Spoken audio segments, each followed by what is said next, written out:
from Cindy Bennett. If you are not a subscriber of my channel, please consider subscribing. So today I am headed to school. I've done a lot of videos about the weather, and I started this when the leaves started changing and I'm driving to school, and I just wanted to share how it progresses in New Hampshire. So we are down to leaves off trees, brown, cold. It is 27 degrees in New Hampshire right now, and I am driving to school.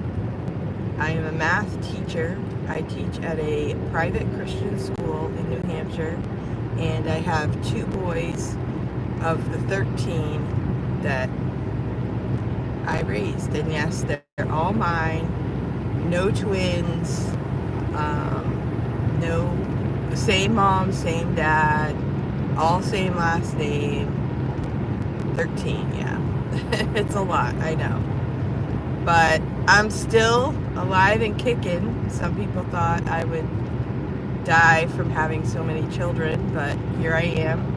And I still have dreams, and I still have things I want to do with my life. So right now I am teaching math at a small Christian school, and I really prefer the private Christian school because we have freedom to pray, freedom to talk about God, and we have smaller classes. And the thing about private schools, Christian schools, this one is out of a church, and it is kind of a ministry of the church, so the teachers are paid a little less than what you would get paid as a private public school teacher. And we don't join the unions, and we don't participate in all of the types of things that go on for teachers' pay, which I am on the school board in my town, so I've learned a lot more about the public school system for teachers. And they have, set pay. They have a union that helps them to work out a deal for their pay structure. And they also have health benefits and their retirement income, which is pretty good. And I know that they complain a lot because they don't get paid enough. I don't think anybody gets paid enough, really. Do factory workers get paid enough? Does anybody get paid enough? So it's probably not the best system, but it's the best we can do with the money that we have, I think, at this point. I have taught online, so I've met up with a lot of teachers who have quit the public school system because the public school system is really struggling, because a lot of kids nowadays are just not motivated to do their schoolwork, and it's really hard to get kids to be motivated to sit down at a desk, read, and answer questions. And also, I teach math, so math is hard to make kids learn how to think. And if they miss something along the way, like they don't memorize their math multiplication tables, well, it makes my job harder because I start 7th grade. So every kid we have had that comes in from the public school is behind. And that, there could be more than one reason for that, because maybe they're coming in because they're behind, or maybe something happened at the school that caused them to be distracted or something. It's not all because they weren't taught or something. And so there are a lot of things about I can't really read the comments. I'm sorry. Thank you for commenting. I can't really read comments, and I don't know how to access them after the video either. So after the video, if you could come back to the video and comment below on YouTube, that would be great. But there are a lot of people that are leaving the public school, and they're like, money is not worth the effort in this situation. There's one YouTube channel, this one teacher therapy, I think it is. All she does is tell terrible stories about what teachers are going through. And I tried to get on her channel because I wanted to share my story of why I got out of the public school and why I teach at a smaller school, and the difference and how you can go and actually enjoy teaching.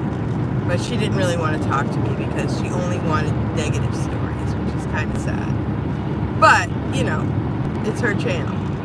So anyway, I just wanted to say that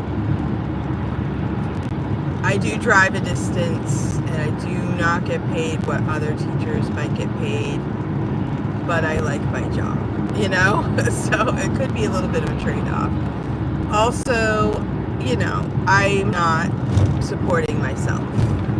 So that's another thing in my life that might be different than someone who lives on their own and they need enough money to support themselves. I have help. You know, I am married and I've already lived on a shoestring with 13 children, so we are not rich. We're just dedicated to principle. You know, we live by principle where we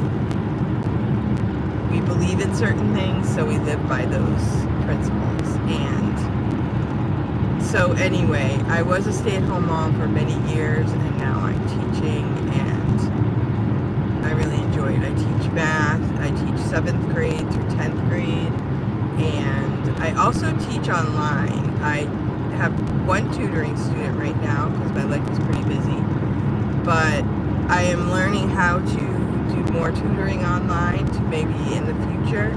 That would be something that I would do more of. I also have taught for outschool.com, and I taught for VIP Kid years ago, which I was hoping that would be my retirement job. I really loved that job. It was teaching kids in China how to speak English, and I would get up early and I would just teach the little kids, and I would go to my regular school, and at the end of the week I got either $300 to $400 extra per week, so that was cool. So yeah, I'm just coming on here to share my journey of teaching, and weather in New Hampshire is 29. I started out doing these car drives because the leaves were changing, and I wanted to share how pretty it was for my car drive into school. I have 2 kids left in the school that I teach at.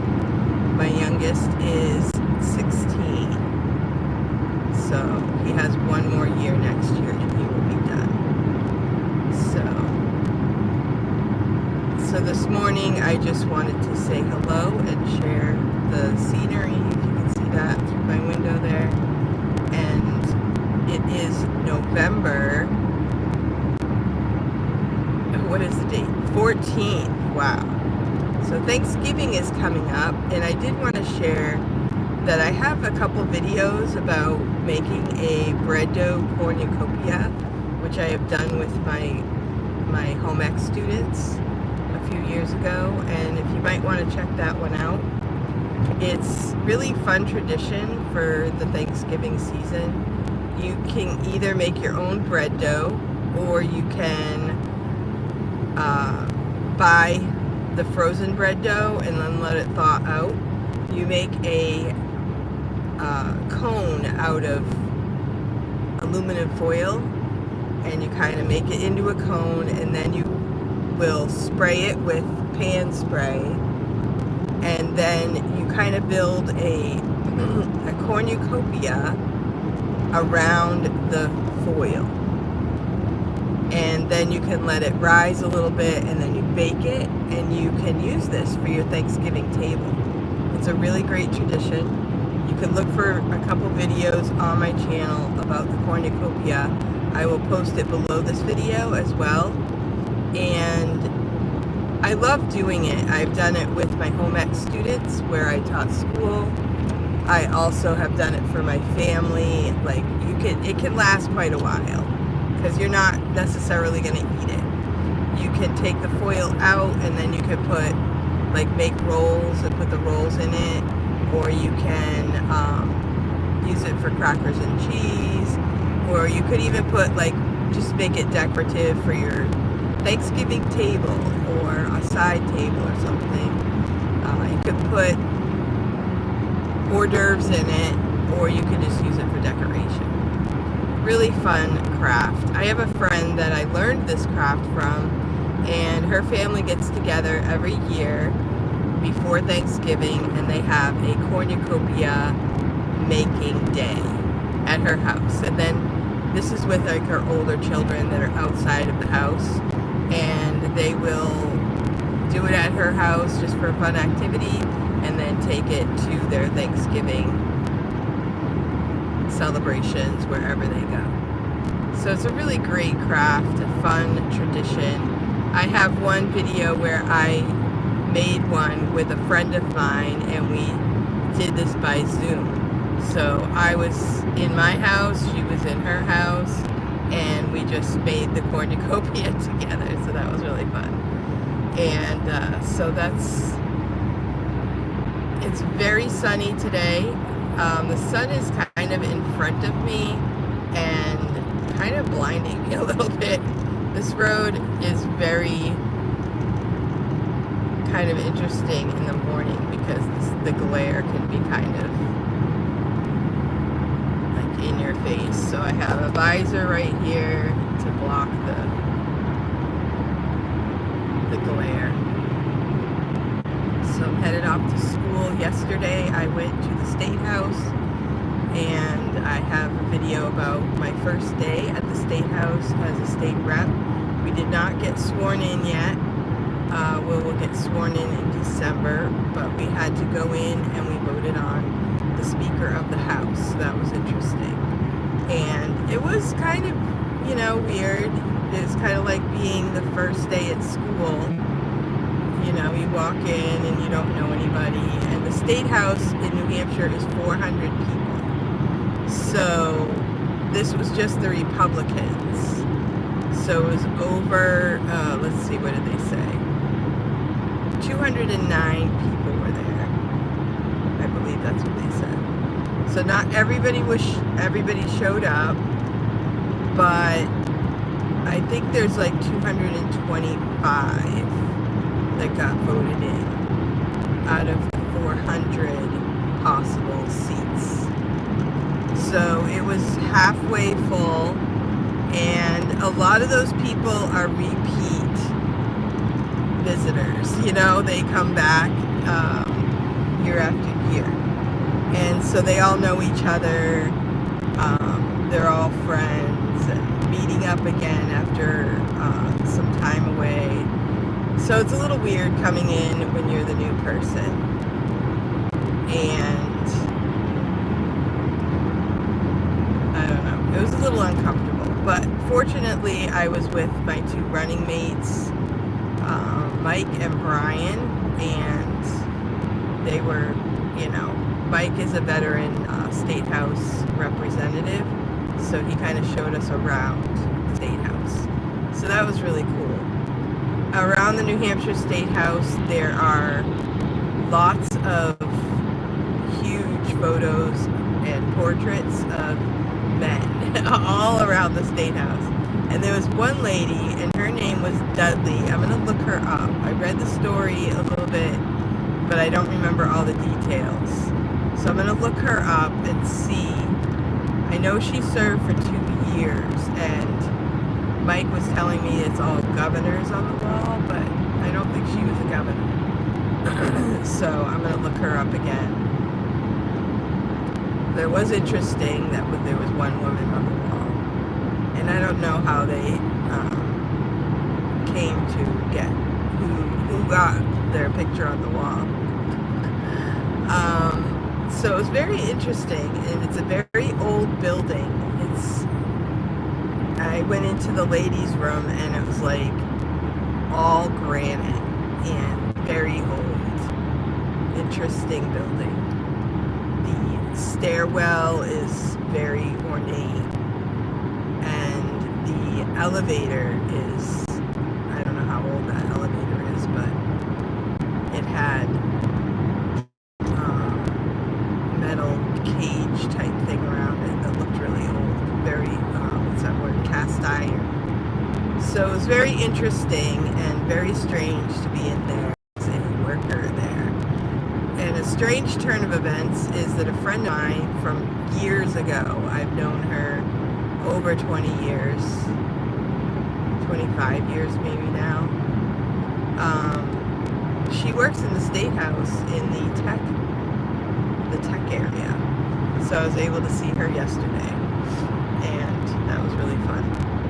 So I hope you all have a great day. I'm going to sign off for now, and thank you for watching. I have had up to 12. I can see the number at the top of the video. So thank you so much for coming by this video, and I will keep you posted on my journey at the State House. Next meeting is December 5th. We get sworn in, and we will get some other. Now, in New Hampshire, you get paid $100 a year for this job. So, it's an active service for sure. But it's very highly esteemed. So, that counts for a lot, right? Alright, thanks for watching. I hope you have a great day.